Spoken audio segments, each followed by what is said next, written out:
Hola, ¿cómo están?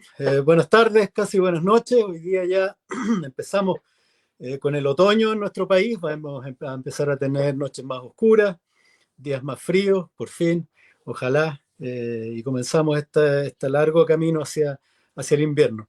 Hoy vamos a tener una conversación súper interesante con Lisette, a la que ya vamos a presentar. Y antes de esto, introducir un poquitito en el tema. Vamos a hablar de algo que anda dando vuelta por ahí, la idea del defensor del pueblo. Hola, Lisette, ¿cómo estás? Hola, ¿qué tal? Buenas noches, Jorge. Muchas gracias por haber aceptado esta conversación. Son días muy, muy tremendos, de harta pega, de harto territorio, pero también nos interesa reflexionar. Esto no se trata solo de ganar una elección, sino de ir con contenido a a este encuentro, ¿no? A esta mesa grande donde vamos a conversar. Ojalá, ¿no? Si la gente quiere. Así es. Vamos a conversar de la figura del defensor del pueblo, del ombudsman. Una palabra y un concepto que yo recuerdo haber leído hace 1 millón de años en el Mercurio, en plena dictadura. Recuerdo que hubo no recuerdo un tipo, no recuerdo muy bien el nombre, pero alguien que hablaba de la figura del ombudsman en Suecia, en países más civilizados que los nuestros, algo que nos parecía insólitamente lejano, ¿no? Alguien que se opusiera al propio Estado era algo medio raro, sobre todo en ese contexto. Y para comenzar la conversación, Lisette, me gustaría hacerte una pregunta complicada. ¿Quién nos defiende hoy día? Buena pregunta. Bueno, el panorama en Chile es disperso, a mi juicio. Hmm, ¿Ah? Bueno, yo un poco introducir también quién soy, ¿no? Para que se entienda el interés, ¿cierto?, de la búsqueda antes de responderte. Yo soy administradora pública, ¿bien? Entonces siempre me ha interesado que la administración del Estado funcione bien. Y en ese funcionar bien, me preocupé de saber quién nos defiende también, porque tengo esta doble militancia de ser ciudadana, por supuesto, claro. y me pregunté lo mismo cuando estaba en la universidad y empecé a averiguar, y claro, me di cuenta de que existía esta figura que efectivamente funciona como un defensor de derechos, y el panorama en Chile, hace 10 años atrás que me empecé a interesar por el asunto, me di cuenta que el panorama en Chile era desolador, ¿cierto? Porque justamente hace 10 años se creó el INDH, por ejemplo, ¿no? El Claro. Instituto Nacional de Derechos Humanos, que es lo que uno tendería a pensar que defiende los derechos de las personas en Chile. Cuestión que yo creo que sí lo es hasta cierto punto, ¿no? Pero también están las superintendencias, está el CERNAC, está la Defensoría de la Niñez actualmente. En su momento se creó la Comisión Defensora Ciudadana. Entonces me empecé a dar cuenta de que la institucionalidad al parecer es amplia, pero a la vez dispersa. O sea, como la pregunta original tuya es, ¿quién nos defiende?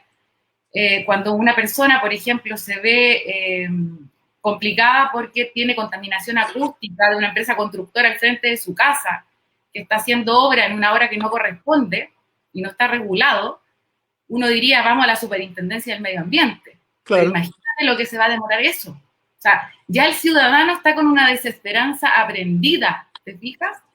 Entonces, Pero eh, Lisette, mira, vayamos más atrás todavía. ya, Como nosotros queremos algo que es importante entender es de dónde viene la Constitución de 1980 y cuál es el espíritu de lo que nosotros queremos cambiar. Eh, Tú hablas de hace 10 años atrás. Hablemos de entre 1990 y 2010, ¿no? Estamos hablando de 20 años donde, ¿cómo era entonces que funcionábamos? Porque tú me dices el INDH se abre hace más o menos 10 años. ¿Qué pasaba antes? ¿Cómo venía la Constitución del 80 en este sentido, ¿no? ¿Nos defendía alguien o teníamos que defendernos solos? claro, mira, lo que abre la Constitución de 1980 es en relación a los tribunales de justicia. Ya, Es claro, ahí, de hecho, en el artículo 38, si no mal recuerdo, indica que todo ciudadano que se vea agredido en sus derechos deberá recurrir a los tribunales de justicia para ya, responder a tu pregunta directamente. Y estaba eso, más una comisión, lo hice hace 20 años atrás, ¿cierto? 2001 se crea la Comisión Defensora Ciudadana en el mm, gobierno del expresidente Lago, Y esa comisión venía a ser como el preámbulo de lo que iba a ser una Defensoría del Pueblo, pero nunca fue así. Era una comisión que dependía de la Secretaría General de la Presidencia y por lo tanto era juez y parte en el Estado. O sea, si una persona... no nos defendía a nadie. Teníamos que solo... O sea, si nos demandaba, por ejemplo, si Barrick Gold, Antofagasta Mineral, un monstruo transnacional, nos abusaba de nosotros teníamos que ir por nuestra cuenta a contratar un abogadito para ir a enfrentarse a los 48 abogados que tenía Antofagasta Mineral. Era más o menos así. Estaba ahí solo frente a este mundo de gigantes, ¿no? Claro, la opción eran los tribunales de justicia y la asimetría se notaba demasiado. Claro. Y la otra interesante, complementando, ¿cierto?, esa desprotección, esa sensación de desafección, es que existía esta mirada más del consumidor. Ahí sí tenías dónde ir, que el CERNAC, ¿cierto? Pero ni tanto tampoco, ¿no? Ni tanto, además. Claro, entonces, claro, esa pregunta es como la del Chapulín Colorado, que nosotros hemos utilizado bastante como, ¿y ahora quién nos va a defender? ¿Cierto? Claro, o sea, porque entonces lo que yo quería establecer ahora era que el espíritu de la Constitución de 1980 es arréglatela solo. Y como nosotros somos ciudadanos que ganan una cantidad de plata que no alcanzaría a cubrir el sueldo de un abogado bueno, como el que nos van a tirar encima las transnacionales o las grandes empresas del retail, estábamos prácticamente abandonados. Esta idea del sálvate solo no era solamente para juntar plata para la AFP, pagar una ISAPRE o mandar a un hijo a un colegio privado, sino que también tenía que ver con esto, ¿no? con el absoluto abandono de parte de... No teníamos un grandote que nos defendiera de los matones del curso, ¿no? Y tú dices que durante el gobierno de Lagos y después empezaron a aparecer ciertas cositas, ¿no? Ciertas cosas. ¿Me podría ir contando más o menos cuáles fueron esas y el espíritu que había detrás? A ver, las cositas que dices tú tienen que ver con proyectos de ley, claro, con reformas constitucionales y además con la creación de institucionalidad. Entonces, yo quiero contar un poco la historia desde el año 85, incluso antes del regreso a la democracia, ¿cierto? Se juntó un grupo de constitucionales, y ahí a lo mejor esos profesores que indicabas tú, que alguna vez escuchaste en el Mercurio, o leíste en este caso, Jorge Mario Quincio, Roberto Garretón, Juan Domingo Milo, constituyeron un grupo de constitucionales y ellos empezaron a hablar de la Defensoría del Pueblo, ¿sí? Entonces empezaron a intentar, después ya llegar a la democracia, a poner en la palestra que esta institución que nos defiende, ¿cierto?, en nuestros derechos, se instalara a través de reformas constitucionales y proyectos de ley. Eso fue increciendo en el sentido de que cada vez que había un proyecto de ley, desde el regreso a la dictadura en Elwin, Lago, etcétera, quedaba siempre el proyecto de ley coartado, ¿cierto?, o cesado por la vía parlamentaria, ¿ya? El último proyecto y reforma constitucional, en definitiva, que quedó planteado fue en el año 2009. Desde el año 2009 que duerme la última reforma constitucional en el Congreso, que fue votada a favor por 104, imagínate, congresistas a favor, solamente 2 que se abstuvieron, y ese proyecto, o sea, esa reforma constitucional quedó durmiendo en el Congreso, que era el proyecto de defensoría de las personas, ¿cierto? Eso desde el punto de vista de las reformas constitucionales y normativos, ¿no? Digamos, como estamos en un periodo constituyente donde hay personas que se están presentando, ¿no?, y están diciendo que ahora van a hacer todo lo que la gente quiere, habría que decir que ese bloqueo en el Parlamento fue realizado, yo sí puedo decir estas cosas, ¿no? fue básicamente realizado por la derecha de este país. Total. Y de hecho, no solo por la derecha, la verdad. Y aquí viene la segunda parte, que no es solo lo normativo, sino que también los programas de gobierno, Jorge. En todos los programas de gobierno, ¿cierto?, de la ex nueva mayoría, concertación, no sé cómo se llama ahora bien, la verdad, en todos los programas estuvo la promesa de la Defensoría del Pueblo. ¿Qué fue sucediendo? Paralelamente, se fue construyendo esta institucionalidad que señalé al principio. Apareció esta Comisión Defensora Ciudadana, que es una comisión presidencial, ¿cierto? Por lo tanto, depende del presidente y le tiene que rendir cuenta al presidente. Apareció el INDH, el Instituto Nacional de Derechos Humanos, aparecieron bueno, apareció el CERNAC y empezó también a cobrar cierta fuerza, pero tampoco la suficiente. Empezaron a aparecer, por ejemplo, las oficinas de información, reclamos y sugerencias, que por normativa existen en todas las instituciones públicas. Pero entenderás que si yo voy a una institución pública y soy objeto de discriminación como persona, y voy a la OIRS a reclamar, probablemente no sabemos si esa persona, incluso ese funcionario público, es amigo de quien fue el que me discriminó, ¿te fijas? O sea, el ser juez y parte es una de las cosas que no tiene la Defensoría del Pueblo. ¿Ya? No eran independientes. Es independiente. Entonces, toda esta institucionalidad que pareciera que nos protegiera, la verdad es que sin independencia se transforma en algo totalmente ornamental, ¿sí? Entonces, así fue creciendo la institucionalidad, pero así fue creciendo también la impunidad. ¿Sí? Una cosa entonces, antes de pasar a ese punto. Entonces lo que tú estás diciendo es que todos los gobiernos de la concertación prometieron defensoría del pueblo, pero finalmente lo que terminaban haciendo eran estos instrumentos que en realidad no eran independientes, que es una característica fundamental de la defensoría del pueblo, ¿no? Que están fuera del Estado, o fuera del gobierno, ¿no? Y no se llegaba nunca a puerto. Uno entiende que la derecha bloqueaba, pero tú dijiste ya, pero no fueron solamente los de derecha. ¿Por qué nunca llegaba a cuajar la idea de la Defensoría del Pueblo durante todos estos gobiernos? ¿Qué pasaba?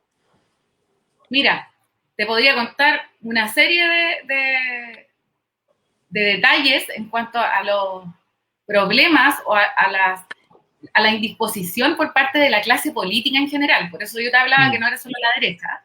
Sí. Pero la última que fue la que suspendió la discusión y la que tiene durmiendo el último proyecto, dice relación con que no se quisieron meter con aquellos servicios privados, ¿cierto? Aquellas empresas privadas que prestan servicios de utilidad pública. ¿Ya? Mira tú.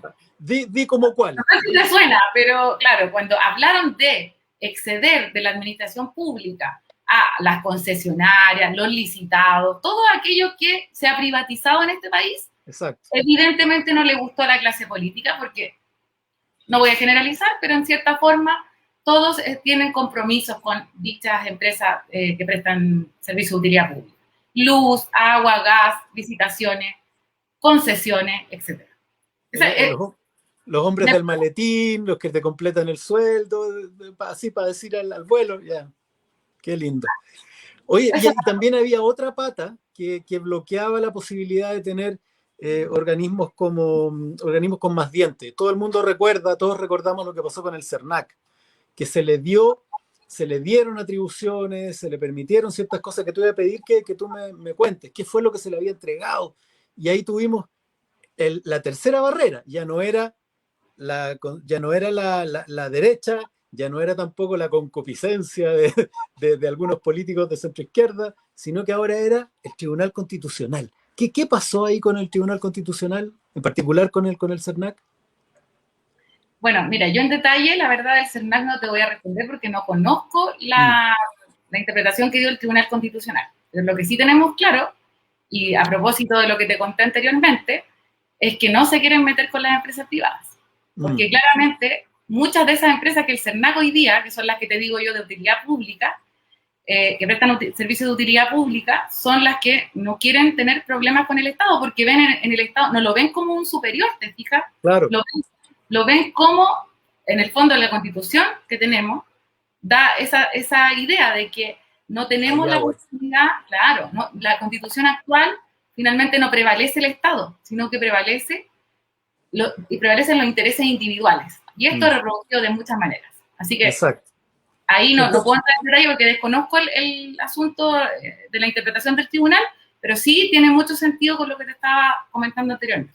El dibujito es más o menos, la Constitución del 80 achicó al Estado, lo jibarizó, le quitó atribuciones, porque en el fondo lo que la Constitución del 80 quiere es hacer un poquitito al lado del Estado y que lo que florezca sean las empresas privadas, sea lo individual. Y cuando nosotros, para la gente que está escuchando, decimos el emprendimiento individual, nos estamos refiriendo a las empresas y a las grandes empresas finalmente, ¿no? Entonces, este Estado chiquitito no puede fiscalizar a estos gigantes. porque no tenemos un Estado grande que sea capaz de hacerle el peso, es pequeñito. Por eso que el otro día vimos a este ministro pidiéndole, por favor, a las empresas, ¿no? Si pudieran disminuir el flujo de personas que van al trabajo, ¿no? Pidiéndole por favor, en vez de, como en Estado fuerte, pedir lo que corresponde, ¿no? Que es que se disminuya la movilidad de los trabajadores. Recuerdo que con el CERNAC se eliminaron a través del TC, ¿no? A través de este mismo principio, el Estado no se tiene que meter con los privados, tiene que dejarlos operar lo más libremente posible, como dijo una candidata por ahí también constituyente que decía que debíamos tener la libertad de hacer cualquier negocio, aunque estuviera por encima de la moral y todo. El Estado no se puede meter en los privados, ¿no? Tiene prohibido por la Constitución, este es un Estado subsidiario que no se tiene que meter. Entonces el CERNAC le quitaron los dientes y las garras y no puede en el fondo defendernos. Entonces aquí viene la gran pregunta de la noche.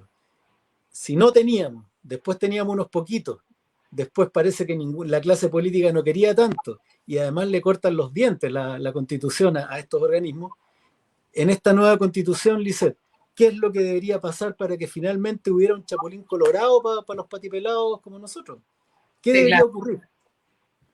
Bueno, claramente yo te voy a contar la falencia que yo, por lo menos nosotros como movimiento y capítulo diagnosticamos. Por una parte, que no hay confianza en las instituciones. Cuando tú hablas de una defensoría del pueblo, suena bonito, suena bien, pero la gente no sabe además de qué se trata. La experiencia comparada es grande, pero pese a todo, se han hecho cargo, yo creo, la élite se ha hecho cargo de no hacerle saber a la gente de qué se trata esta institución. Por lo tanto, hay una desconfianza en las instituciones políticas tremenda, ¿ya? Justamente quería volver un poco a lo que me decías del papel que puede cumplir una defensoría en cuanto a esta desconfianza, justo por lo que comentabas del CERNAC. Fíjate que el defensor andaluz hace poco firmó un convenio, mira lo que te estoy diciendo, firmó un convenio con Endesa, ¿te acuerdas de Endesa? Sí, claro. Una empresa que se vino también a Chile, muy conocida, firmó un convenio para agilizar todas aquellas problemáticas que tuvieran las personas en Andalucía respecto de Endesa, y Endesa ahí entregado al defensor andaluz. Imagínate, o sea, estamos hablando de otro panorama. Otro planeta, claro. Por lo tanto, lo que hay que hacer es, creo yo, para que esto, dada tu pregunta, llegar a tener un chapulín, es retomar la mística, ¿cierto?, de lo que significan las instituciones, porque las instituciones suenan como un gran monstruo, pero si no le das sentido a ese monstruo, no le das... como no le das objetivo, no se entiende la misión, la gente va a seguir desconfiando. Y eso es lo que pasa hoy día. Imagínate, o sea, la imagen de la funcionaria del INDH siendo gaseada por carabineros. O sea, el INDH ha hecho un trabajo tremendo, pero lamentablemente no tiene la autonomía que debería tener a nivel constitucional. En cambio, Carabineros sí lo tiene. Claro. Entonces, no me extraña. Y la gente entonces sigue desconfiando en las instituciones. Claro, dice el INDH no está cumpliendo su función, dice, no está defendiendo a la gente en realidad. Porque tampoco tiene tantos dientes, sí, tampoco tiene tantos dientes ni tantas atribuciones, y tampoco cumple un rol de defensoría, tal como los estándares internacionales lo piden. Claro. Eso por una parte. Claro. Y la otra es la voluntad política, claramente. Ahora, tiene que haber ganas. Tiene que haber ganas también de los parlamentarios de empezar un poco a hacer la pega, lo digo con mucho respeto, no todos los parlamentarios son así, de hacer la pega y no tanto estar enviando 10 proyectos de ley todos los días para decir que yo mandé el proyecto de ley, sino que esos proyectos de ley tienen, aunque sea uno al año, pero que sea serio, evaluable y con una defensoría del pueblo que además esté controlando y supervisando, porque la voz del pueblo deberían ser los representantes, pero somos humanos y los parlamentarios y los funcionarios públicos también se pueden equivocar. Entonces surge esta figura. Entonces, ahora viene la pregunta, ¿no? ¿En qué consiste esta famosa Defensoría del Pueblo y cómo funcionaría? Y de aquí te quiero pedir un favor especial, que me des ejemplos de qué cosas no podrían volver a pasar. Ya, a ver, primero lo teórico, ¿no? Una Defensoría del Pueblo es una institución de carácter autónomo, y cuando digo autónomo es de verdad autónomo. Algunos le llaman que es el cuarto poder del Estado, es decir, que no dependa de ningún poder del Estado, en ningún sentido, y que lo que hace es recepcionar todas las quejas, todas las reclamaciones, todas aquellas cuestiones que los ciudadanos sientan que la administración del Estado los está pasando a llevar, ¿sí? Entonces, ante ciudadanos que sienten abuso por parte del Estado, aparece la figura de la Defensoría del Pueblo. La Defensoría del Pueblo, como institución autónoma, ágil, informal, gratuita, existe en más de 100 países en el mundo. De hecho, está el modelo iberoamericano. Efectivamente, como decías tú, surge en Suecia en el siglo XIX y surge con la idea de controlar y supervisar los actos de la administración pública. La competencia de la Defensoría no es de carácter judicial o jurisdiccional, porque carece de esa fuerza coactiva a la que estamos tan acostumbrados siendo tan legalistas en Chile. O sea, todo tiene que tener un acto administrativo para poder resolverse. No, la Defensoría lo que hace es, como me decías tú, que pusiera ejemplos, ¿no? Si ve que se está abusando hoy día por parte de Carabineros, que no debería tener a todo esto rango constitucional, pero pongámonos en esa premisa, ¿cierto? Que no tenga rango constitucional, pero que está pasando o está abusando de los ciudadanos, la Defensoría lo que debería hacer es apersonarse a través de un defensor o una defensora, ¿cierto?, con el ministro del Interior o de quien sea que dependa Carabineros y decirle vía persuasión, vía autoritas que se llama, esto no puede ocurrir más, estamos pasando a llevar los estándares, bla, bla, bla. Sentarse como en esa, o sea, acortar la brecha en la simetría ciudadano-Estado.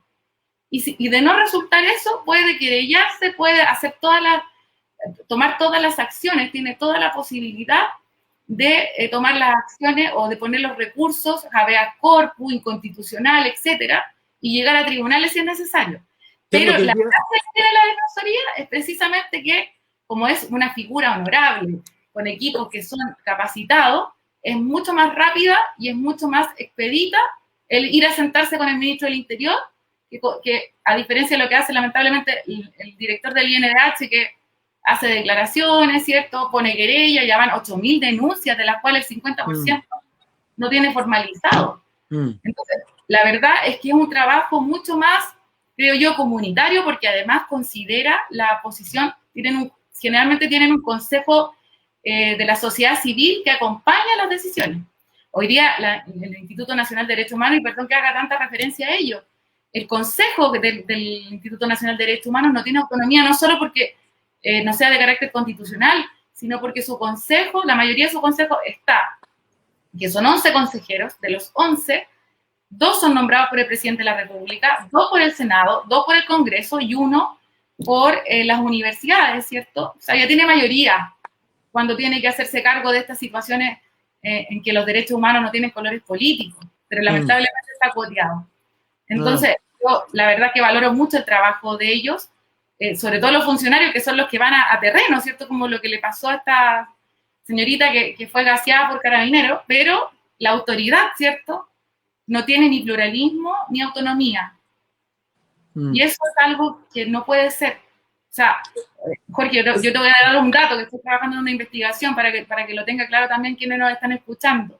El INDH tiene como misión, ¿cierto?, ser el organismo que garantice la dignidad de las personas que habitan este país. Y el presupuesto que tiene el Instituto de Derechos Humanos es de 11.000 millones de pesos. Si tú lo divides en una división simple por los 19 millones de chilenos que somos, ¿sabes cuánto vale nuestra dignidad? Nuestra garantía de dignidad, 612 pesos anuales.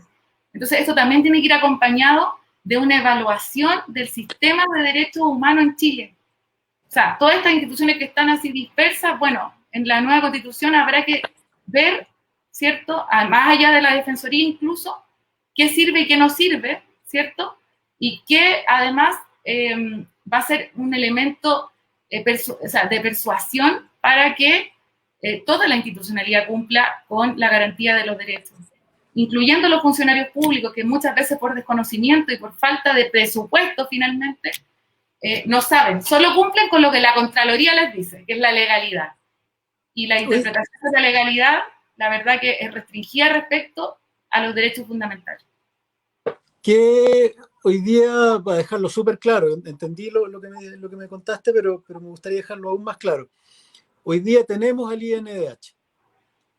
¿Qué diferencia habría entre el INDH y una Defensoría del Pueblo en una nueva constitución? Porque para partir tendríamos que quitarle a la constitución esto de que el Estado no se puede meter con los privados, o sea, tendría que haber, limar ahí el modelo subsidiario de Estado, tiene que haber distribución de los poderes, tiene que haber otro tipo de, tiene que haber la preparación de un terreno para que esta Defensoría del Pueblo pueda ejercer sus funciones tal cual como tú las tienes en la cabeza, pero vámonos a esa idea. Hoy día Ya. está el INDH. ¿Qué diferencias tendría concretas con una Defensoría del Pueblo? A ver, te voy a primero nombrar lo que yo creo que es equivalente. El INDH con el presupuesto y todo lo que a lo mejor precario en ese sentido que puede hacer, hace una labor de promoción de derechos humanos, tanto en la sociedad civil como en los funcionarios públicos. Y eso, bien, o sea, eso es algo que hace la Defensoría del Pueblo. Ahora, respecto de una nueva constitución y la instalación de una Defensoría del Pueblo, y la diferencia con el INDH es que uno tiene que ser autónomo en forma constitucional, elevarse a rango constitucional. Por otra parte, no puede ser cuoteado políticamente. Tiene que establecer un consejo que sea pluralista, autónomo de todo poder, y además tiene que considerar a la sociedad civil. El INDH, si bien tiene un consejo que funciona también, tipo sociedad civil, no está activo. Uno entra a la página, uno empieza a averiguar, y cuando digo sociedad civil me refiero a la ONG que están trabajando en derechos fundamentales. Tiene que ser activa. Esa es una diferencia importante. Por otra parte, tiene que ser próxima al ciudadano. Lamentablemente, y dada el presupuesto y lo que te estaba contando, no es próxima. O sea, hoy día en Chile existen defensorías comunales, por ejemplo. Si existiera una defensoría del pueblo, debería poder coordinarse con estas defensorías a nivel provincial o comunales y además ser próxima, es decir, como es distinto de los tribunales de justicia, saquémonos esa cosa que tenemos en Chile de todos los tribunales de justicia, dada nuestra constitución, ¿cierto? Podríamos mandar un email, mira, fíjate, la Defensoría de Colombia ahora estableció una APP con esta visión que hay que tener en derechos humanos, considerando además la contingencia sanitaria, para poder mandar tu queja a través de esta aplicación. O sea, imagínate el nivel de cercanía considerando la pandemia. Eso, wow, por ejemplo, es una diferencia. La defensora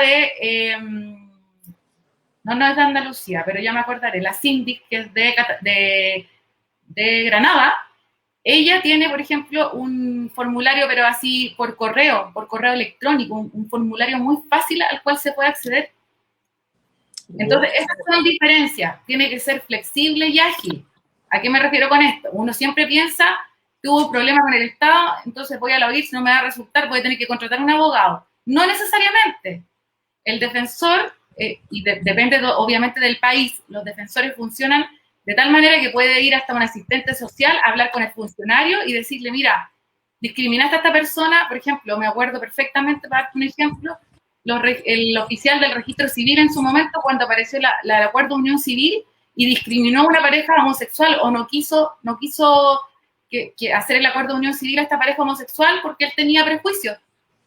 Entonces, en ese caso, no es culpa del funcionario, había que capacitarlo. Entonces, había que el defensor se puede parar al ladito del director del registro civil y decirle, capacite, hablemos con este funcionario y listo, y se le compensa además, te da la posibilidad de compensar.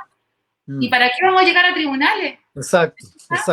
Entonces tiene que ser ágil, tiene que ser flexible, tiene que además, que lo que no hace el INDH, que más bien se refiere a la promoción de derechos, tiene que tener un control permanente sobre la administración del Estado.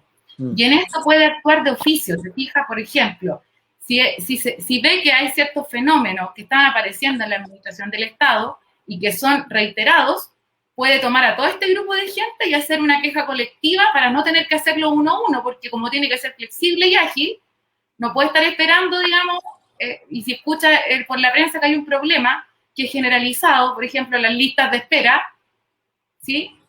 Tiene que apersonarse, ¿cierto? Y rápidamente tratar de solucionar la problemática.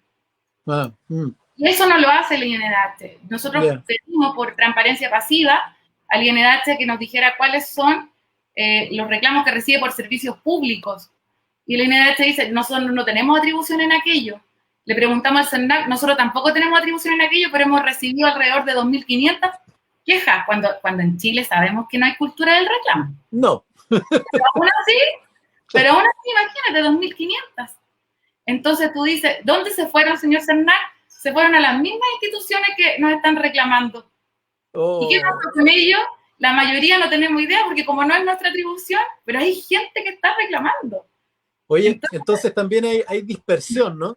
Hay muchos organismos preocupándose de parte de la defensoría o del trabajo de instalación de una defensoría del pueblo va a ser también coordinar estos organismos. Como dijiste tú, a lo mejor ver que hay algunos que son recursivos, ¿no? Como que están unos de encima de otros. También es parte de eso, sí. ¿no? Por ejemplo, nosotros, si pensáramos en una defensoría del pueblo más adelante, podríamos coordinarnos con la defensora de la niñez, que es lo más cercano que tenemos del niño y adolescente, niña y adolescente, ¿cierto? Podría ser una línea temática. En Perú, por ejemplo, está la gran defensoría del pueblo, pero no funciona él o la defensora, sino que tiene distintas líneas temáticas. Adultos mayores, migrantes, niños y adolescentes, todos aquellos grupos que han sido más desatendidos por la sociedad. Entonces es interesante porque así funciona y se puede coordinar con otras instituciones. Por supuesto que no es la panacea, estimado. Es decir, siempre se habla del catálogo de derechos que hay que poner en la nueva Constitución, ¿cierto? Y también avanzamos los derechos culturales, sociales, económicos, más allá de los políticos y civiles. Pero no basta con ese catálogo si no está acompañado, como te decía, por una defensoría del pueblo. Y es más, quiero poner en la palestra que también uno de los derechos que debería ser consagrado en este catálogo para que la defensoría funcione, entonces, es el derecho a la buena administración.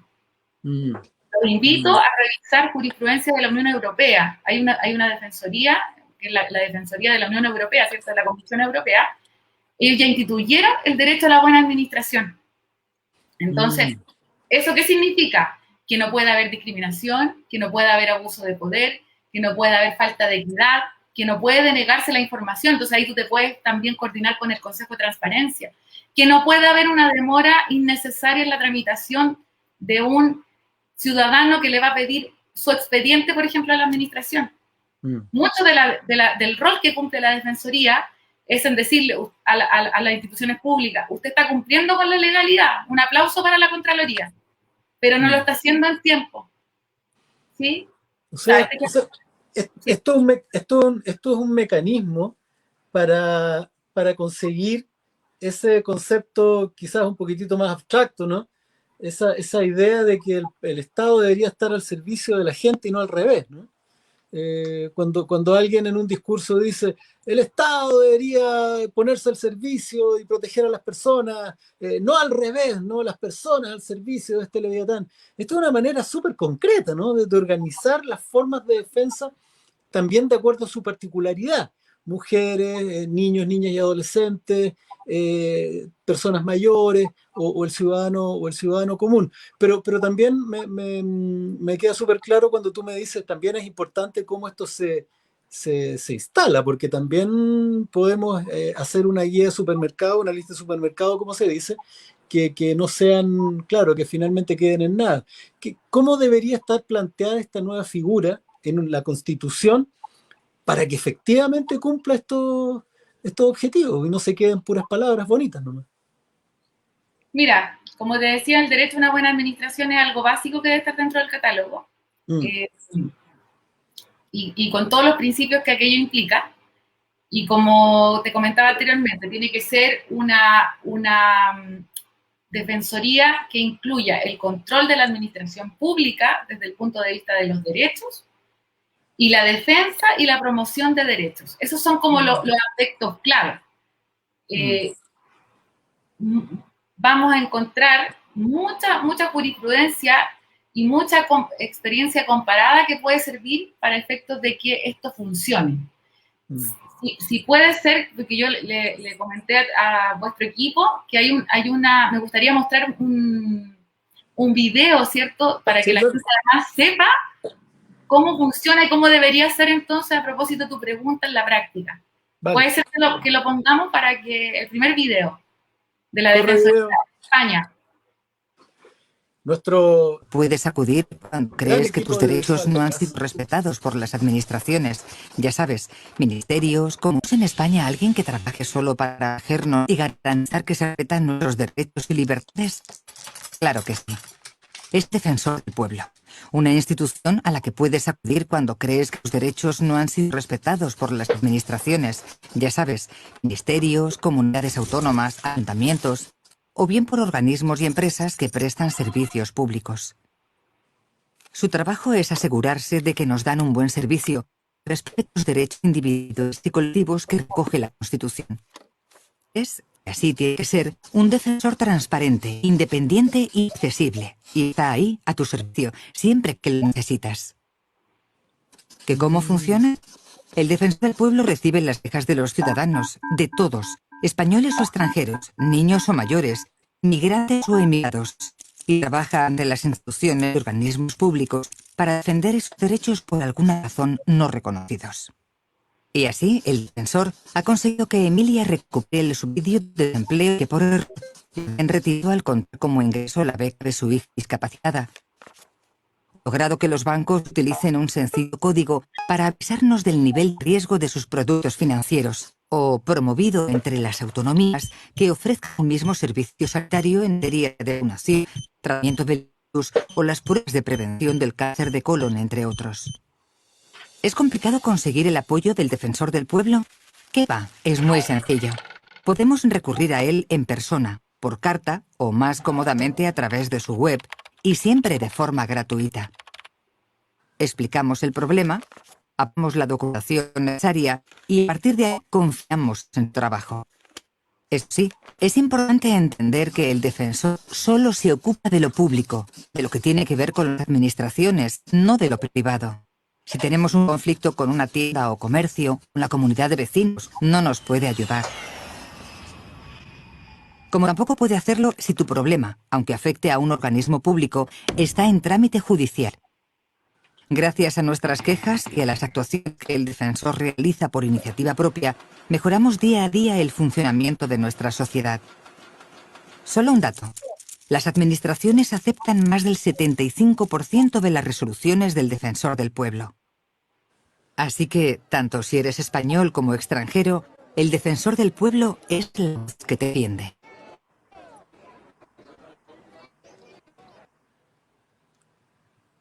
Pucha, qué lindo suena hoy. ¿Está bueno? Está bueno.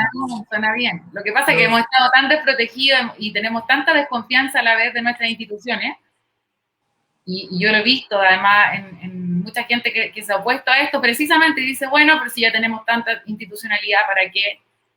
Pero bueno, es un momento histórico, Jorge, es un momento de cambiar las cosas de verdad. Entonces,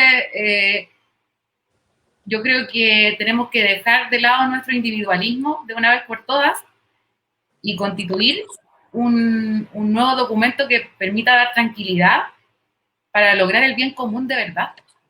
No solo el bien común entendido como bienes materiales, objetivamente entendido así, sino que tengamos la capacidad como sociedad de tener capacidad, valga la redundancia, ¿cierto?, para lograr el bien común.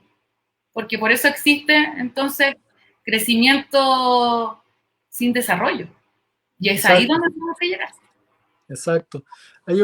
Esta semana, te quiero pedir una opinión personal, como Lisette, sobre una candidata a la Constitución, Pauline Cantor, que hace un par de días atrás dijo que había cuestiones que se podían plebiscitar, ¿no? Que era como la unión homoparental, la adopción homoparental, ciertas cosas que uno entiende como derechos.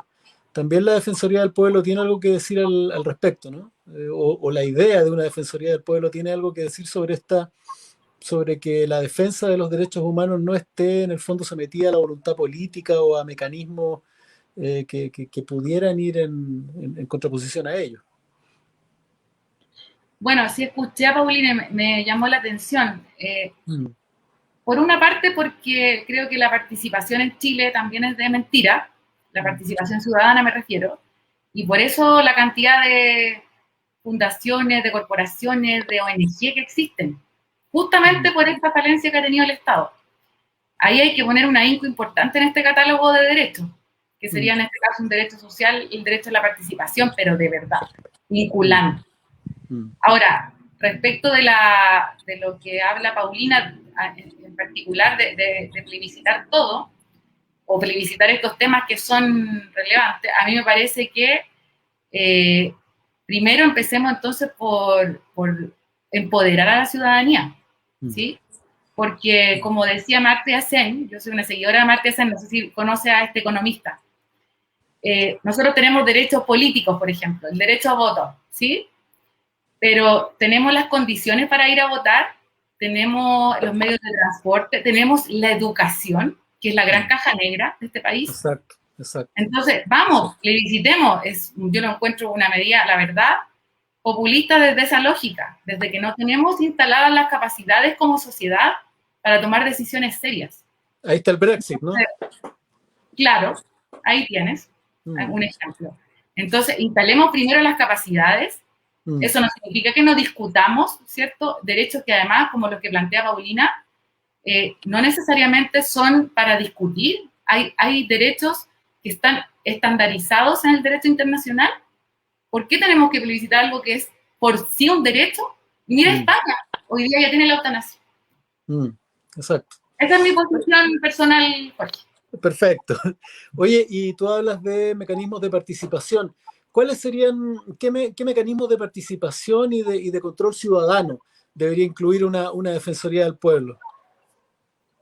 A ver, además de constituirse con un consejo consultivo al lado de la Defensoría del Pueblo, debería haber creo yo, en este mismo consejo consultivo, una suerte de registro, ¿cierto? Pero que no sea tan burocrático, porque esa es la idea de la Defensoría, que no sea tan burocrática.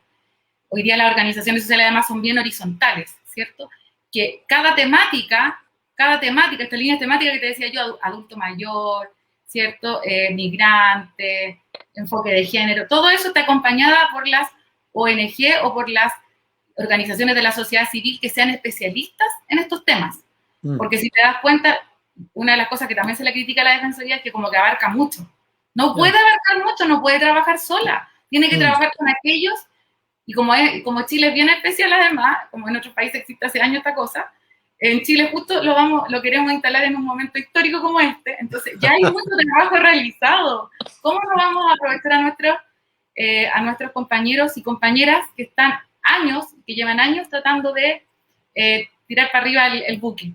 Entonces, creo que debería estar instalado el mecanismo de participación, como lo hacen otras defensorías también, pero que sea vinculante. Es decir, cada vez que hay un tema que repercuta en la sociedad, tiene que ir de la mano por lo menos con 2 o 3 que sean especialistas y que ya llevan un historial de 35 años, ¿cierto?, en este país, desde que se regresó a la pseudodemocracia. Yo te voy a hacer una para terminar este conversatorio que se nos fue volando. Hoy no te puedo creer. Sí, 45 minutos hablando. Pero porque es interesante, es la raja, porque además suena como esas cosas que uno sueña, y de ahí viene mi pregunta, que te va a sonar rara, pero a mí me la hacen mucho en la calle. A ver, este país es un país que ha sido muy cruel históricamente con sus trabajadores. Ha resuelto con extrema violencia los conflictos, ¿no? Literalmente sacan las armas, las pistolas, las ametralladoras, y hoy día tenemos un gobierno que no tiene voluntad de diálogo, que lo que está intentando es desde hace muchos meses arrastrar a las Fuerzas Armadas hacia adentro de la frontera, ¿no? Hacia adentro de Santiago, a través de inventos como la ley de infraestructura crítica o otros inventos como la ley de renovación de los servicios de inteligencia. Está intentando por todos los medios arrastrar a los militares a cuestiones de orden interno, en una política que es muy, muy de este país, muy histórica, ¿no? Entonces, nosotros estamos acostumbrados a pasarla mal. Nosotros no estamos acostumbrados a que nos escuchen. Como tú dices, no hay cultura del reclamo porque uno siente que está pidiendo un favor, que no está exigiendo sus derechos. Entonces la pregunta súper responsable, Lisette, para todos los que nos están escuchando y que nos van a escuchar por los siguientes días. Esta posibilidad de que uno efectivamente casi que le mande un correo a una institución y que esa institución se levante y vaya a defenderte frente al Estado, frente a lo mejor a carabineros, frente a instituciones que para nosotros parecen inalcanzables, esta especie de sueño de tener un hermano mayor que te pueda ir a defender. ¿Es posible en este país? Bueno, a nuestro parecer, aquí voy a hablar no solo por mí, sino por mis compañeros y mis compañeras del movimiento y del capítulo, por supuesto que es posible. ¿Por qué creemos que es posible?